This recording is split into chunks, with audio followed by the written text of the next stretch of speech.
Good afternoon. Welcome to day 291 here at the St. Clair County EMA office, where we bring you the latest updates on the COVID. Joined with the Chairman Kern and Director of the County Health Department, Barb Holt. And Barb, you have our numbers again today. I do. Thank you, Herb. Good afternoon, everyone. Today, to date, we have tested 204,387 individuals in St. Clair County. That's an increase of 834 from yesterday. Of those, we have 99 new positive cases, males and females under 10 years of age up to 90 years of age. That makes our St. Clair County daily positivity rate of 11.9% and a total of 20,449 positive cases to date. Negative cases, 183,939. And unfortunately, today we have two more deaths to add to the number in St. Clair County for a total of 323 deaths. These were a male in his 60s with underlying health condition and a female in her 90s with unknown health conditions. And again, our sympathies go to their family and friends. We have 18,725 that have completed their IDPH required 10-day isolation period. Statewide, we have tested 13,103,444. That's an increase of 5,644 since yesterday, for a total of 948,006 positive cases in the state. Additionally, we have several deaths across the state to report. We have 106 additional deaths in the state of Illinois, and we've have a total of 16,179 folks that have died across the state due to COVID-related illness. Hospitalization numbers in St. Clair County and the region still remain very high. We have 107 COVID-related patients, and 16 of those are on ventilators in St. Clair County. Region-wise, we have 195 patients that are hospitalized, and 22 of those are on ventilators. The updates for the congregate care centers: we have one additional case at Mercy Rehab in Swansea for a total of 117 cases and 8 deaths. Morningside of Shiloh, we have 2 additional cases for a total of 14 cases and 1 death. At St. Paul's Home, we have 1 additional death to report for a total of 132 cases and 19 deaths. And finally, at Willow Creek, we have 1 additional case for a total of 13 cases and 2 deaths. As far as testing sites, again, there are several available around the county. Today and tomorrow from 8 to 4, we will be testing at our new St. Clair County Public Service Facility at 330 West Main. That will be from 8 to 4. On Thursday, we will be at the St. Clair County Fairgrounds from 8 to 4 on Thursday, December 31st. And then again on Saturday, January 2nd, we'll be at the Fairgrounds from 8 to 4. The mall, we have testing 7 days a week there, except for New Year's Day, and we're there from 8 to 4.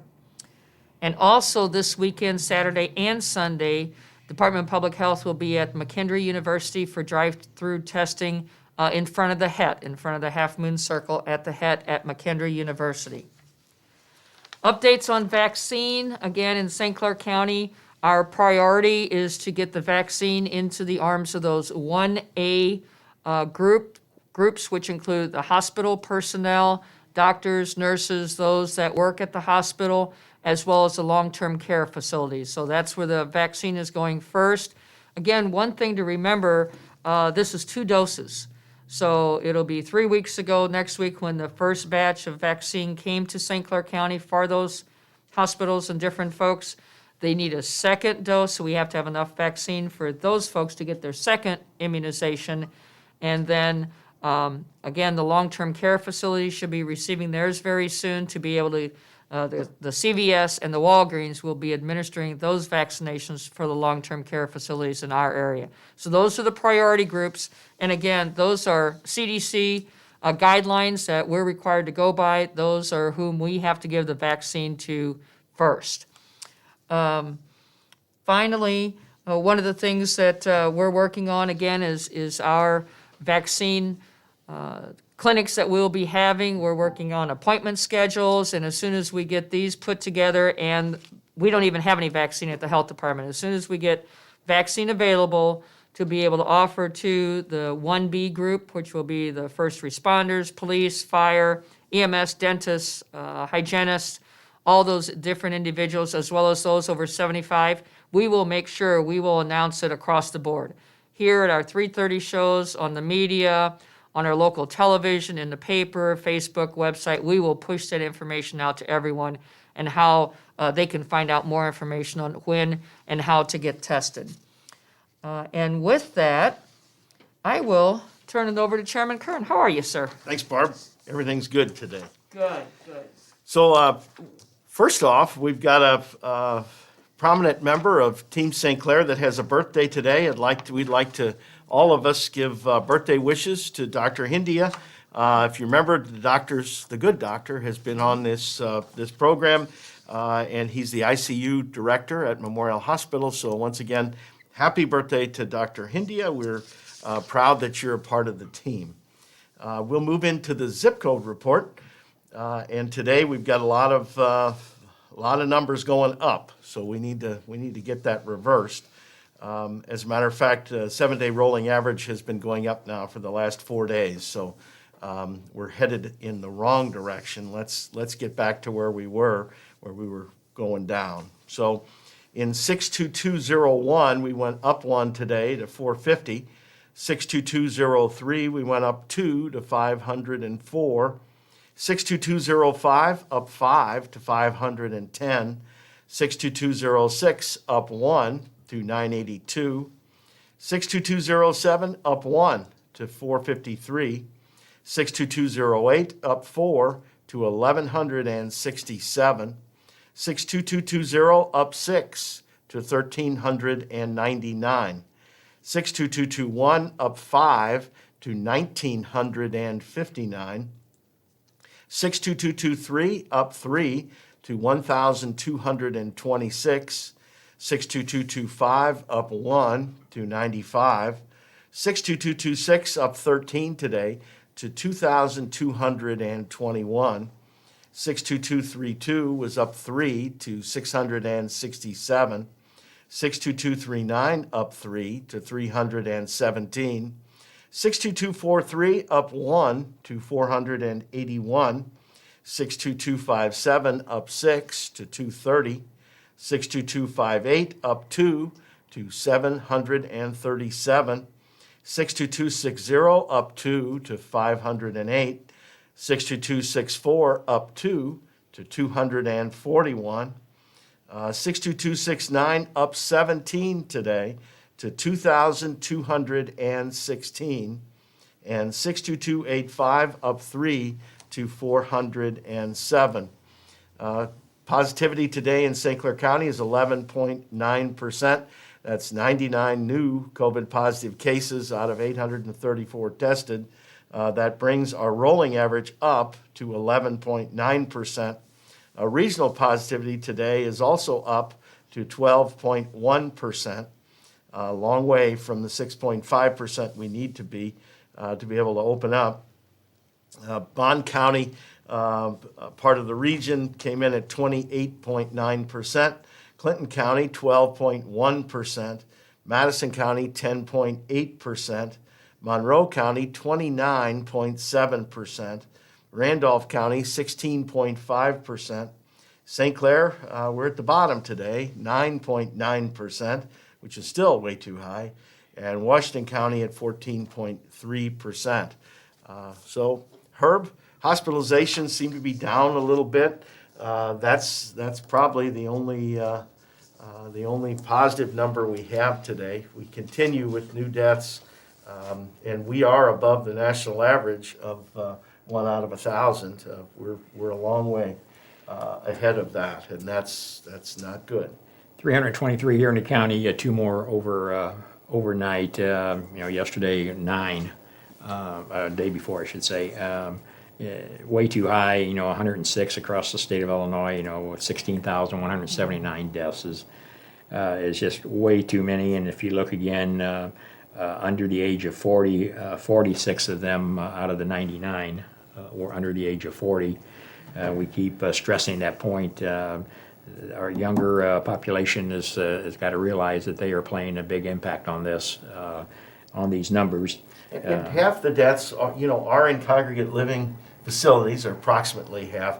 So I know Barb is talking about the next round of vaccines is going to be concentrated towards those congregate living facilities. So hopefully that will take a big chunk out of the deaths and the additional cases. But as you said, it's only in half. the young community. I mean, everybody's got to get together. This is general community spread. It isn't just any one sector of the county. Every zip code is well represented here as far as having COVID positive numbers. Exactly, and of course, the regional positivity that we watch with all the numbers, up 12.1 from 11.7 yesterday, going in the wrong direction. We've got to get down. Barb, go ahead. One thing I want to add with the vaccine is just what it is. It's a vaccine, it's immunity. It's not meant to be a treatment. So folks that are in the hospital or nursing home that are already sick, this is not a treatment for the COVID virus. It is a vaccine to prevent you from getting it. So we need to make sure people understand the difference there as well. But once you've had it, after if you don't have symptoms, you are encouraged to get the vaccine. Well, there's talk on the page today, curious, evidently there was a new report came out from the WHO today, and wanting to know if there's going to be any reconsideration because this virus is not going to be eradicated anytime soon. Is there any, no, we're going to stay focused on what IDPH is telling us to do. So that's where those answers would come from right now. Here in St. Clair County, we're going to do as the health department officials tell us, and they're in constant contact with IDPH and the medical experts, the scientists, and the critical path now is vaccine. Yes. And the amount of vaccine that can be delivered to this county. We believe that we have the infrastructure in place. Barb showed me pictures of the freezers today that's going to hold the vaccine that at least the county health department will be administering or helping to administer. So that infrastructure is in place. Now what we need is the vaccine. Well, and that's some of the other comments on here this afternoon. We have no control over that vaccine. We're waiting, as the chairman said. The site is set up. Barb and them have got that all ready to go. Once it gets here, they have the logistics worked out. And as we talked about the last couple of days, it's a logistic nightmare. But you've got the plan in place, and but we have to have the product. We have to have the vaccine to get in the arms of the folks that are in those tiers. And even though the vaccine numbers, the numbers of vials that we get, sounds like a lot, you have to remember you have to divide that by 2. Yes. Because everyone needs 2 shots. So That's correct. once the first group gets their first shot, a second batch needs to be reserved for them so that when they come back, whatever that is, 2 weeks later or 3 weeks 3 later, weeks or 4 weeks. depending on which one they get, that is there for them because you have a window that you have to give that second dose. Right. The other thing, Chairman, I want to put out, we posted that graphic yesterday of the BIG grants, the business interruption grants. There's a lot of conversation about that last night. Some people weren't aware of them, and that's something that businesses have to apply for. There's nobody going around knocking on their door and saying, hey, here, you need this. That's on there for your review. Hopefully in the next day or so, Mr. Stubblefield is sending over his disbursements that they did through IGD, and we'll have that out there also. But there's a new stimulus package that hopefully is signed and is being rolled out, and so hopefully there will be help in those packages, or at least more help for businesses. These business interruption grants that you listed, that came from federal funds, and so we're hoping that these dollars roll out, because while we need to eradicate this virus, we also need to make sure that our businesses survive this pandemic. And the only way that can happen is through stimulus dollars that help people with this business interruption, because there is no other way that businesses can survive unless they get help. And they pay a lot of taxes, and they deserve to have some of those taxes come back to them in the form of these stimulus grants. So, and I was surprised there was people on the briefing last night just texting us and sending messages that they weren't aware of that. A business in Lebanon had contacted us today, and so we put them in touch with those grant applications, and just follow it. It's on the page, and then we'll keep you posted on any of that information if we get it. We'll be back tomorrow with day 292. We'll be back momentarily with Daisy to translate this into our Spanish communities. Everybody have a good evening. I have battled this virus both professionally and personally. Professionally, I can tell you firsthand that it's greatly impacted our community, caused the loss of many lives, and continues to spread today. Personally, I can tell you that I contracted COVID-19, and it definitely is not the flu. This virus affects everyone differently, however, many have severe consequences. Please take this time to help your friends, your family, your neighbors, and the entire region by wearing a mask, washing your hands, and watching your distance. Together, we will overcome this invisible enemy.